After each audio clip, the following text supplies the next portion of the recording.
I think this is where Kyle says, welcome, welcome, welcome. Welcome to episode 111. Today we have a fantastic special guest, which is Tom Perini. Glad Did I to say be it here. right? Glad to be here. This week we are going to be talking about winter storage. So that will be fun and exciting. Hopefully. Okay, we want to talk about winter storage today for a little bit. Number one thing that we want to talk about is batteries. It's one of the things that'll leave you stranded if you don't pay attention to your batteries. Make sure you keep your terminals clean. If you have a chance to change your battery every 3 or 4 years, that's a good idea before it dies on you for it to go dead, and then it's dead when you need to go to work. Batteries in the north up here doesn't last much longer than 4 years. Check the water level in them if they're serviceable. If they are serviceable, make sure you use distilled water in them. Why distilled? Distilled is what the battery manufacturers recommend. It doesn't attack the lead plates in it. If you use water out of your sink that's printed through a softener, it'll have salt in it, traces, and it'll eat the plates up in the battery. It does it over time. Yeah, carry a set of jumper cables too. It's a good idea to carry jumper cables for an emergency. Tires is another thing. Inspect the tread depth on them. You can visually do it. I'd say 1/8 of an inch is a good rule. There's a 30-second rule that's out there.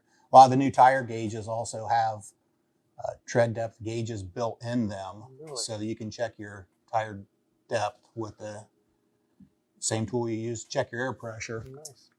Another thing is keep your air pressure up. For every 10 degrees that it dropped from 80 degrees this summer, like from 80 to 40, you're going to lose 4 to 5 pounds of air pressure in your tires. So that's why everybody's tire pressure monitors are going nuts, in October and November. Right. It's because your tires lost air. So keep them aired up, keep yourself safe that way. Another thing is wiper blades. Winter wiper blades are a very good thing to have on your vehicle. They've got the plastic coating that goes over them. It keeps the wipers so that they'll flex on the windshield to where the other ones are not covered, and then they'll get frozen and they'll just kind of skip over. And when you start your car up in the morning and you got snow and ice all over, turn your defroster on, let it thaw out a little bit before you turn the blades on, or it's like it'll just tear them up to pieces. Yeah.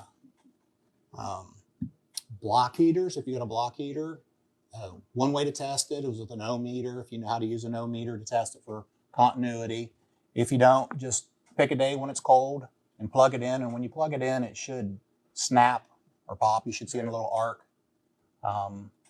That tells you it's working, because you don't want to have to be changing that in November or something when your truck doesn't start. Don't want to be doing any of this in November. No. That brings us into like fuel filters. I've always ran my fleets. I try to get everything ready for winter before winter. I ran a school bus fleet for over 30 years, and I did my winter services in the spring. That's why I bring them in. I change the fuel filters on everything and drain the separators on them. I'd start running our fuel treatments in October. Something that I want to talk with you about for a minute on here, because this is above my pay grade. Oils. A lot of people say, should I switch my weight in the winter? I myself say the best thing to do is follow your owner's manual. What do you think on that? From a personal standpoint or from a business standpoint? Both. They're different answers. If you live in a warmer climate, just let it rip. Just whatever you're running, let it run. In a cooler climate, if you're running a 15W40, you can switch to a 5W40. It'll help on cold startup. Yep, that's what I do. So, and a lot of the owner's manuals say the same thing. Yeah, that's what I would think. Around here, we get a good mixture of both, but I think if you stay right there in the middle, you're going to be fine, because we don't have anything like Alaska, and we're not like in Arizona. So up in this area, We could probably stay with the 1540 all year. If you have any hard starts, maybe the 540 helps. Because I run 540 in my truck. So, yep. Talk a minute about RVs for storage. If you have a diesel, always drain the fuel water separator and treat your fuel tank with our premium RV diesel additive. And what I want to suggest on this is to, after you treat it, start it up, let it run for 15 or 20 minutes. Go start your diesel generator up, let it run along with it, and it will bring all the treated fuel through the systems, coat everything and protect everything. And again, it will stabilize your fuel for you over the winter, and then shut it down after that. If you have a gas motor home and a gas generator, use our premium RV gas additive in it. It will do the same thing. It'll keep your fuel fresh over the winter, so you won't have any problems when you start out in the spring.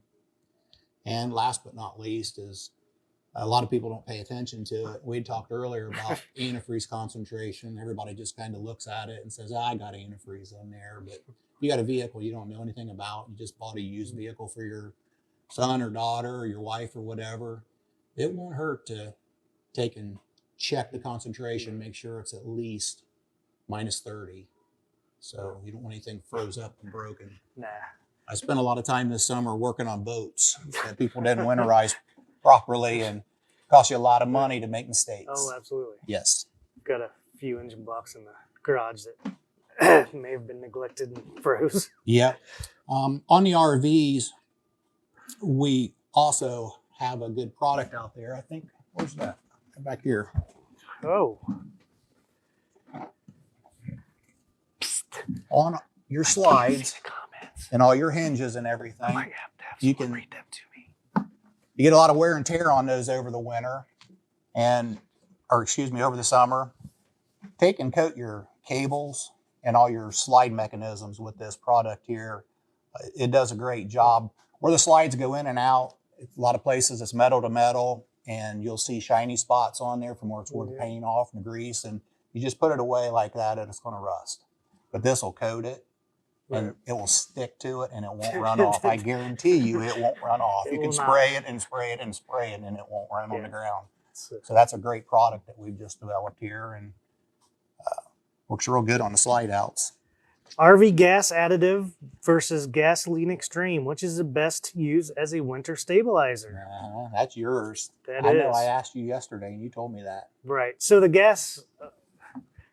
gasoline extreme does have a small amount of storage and stability and antioxidants, but the RV treatment also has a water dispersant in it. So the heat cycles from warm to cool will add moisture to your tank. So I think it's better to use the RV gas additive. Yep.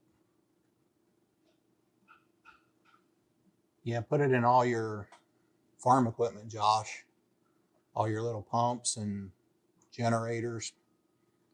Put them in the sleep mode with that stuff. And my dad wants to know, in a gas engine, do you have an additive that will work better for the roller cam and roller lifters? Yeah. I've got all kinds of stuff. Yeah. It's called the adrenaline race oil, isn't it? It is. That just covers all the bases. Yeah. I think we've got several different weights of that, depending on what his application and what his clearances are. Yeah. Where's the adrenaline start out at? 1540? Then we have 2050. 0. Yeah, you got some 0 stuff. Yeah, it's actually closer to an 8 after we add the FR3 in it. Okay. Depending on his application and his clearances. Yeah, we've got 10. Yeah. Yeah, let us know what you have and the clearances of the motor, and we can get you the right oil.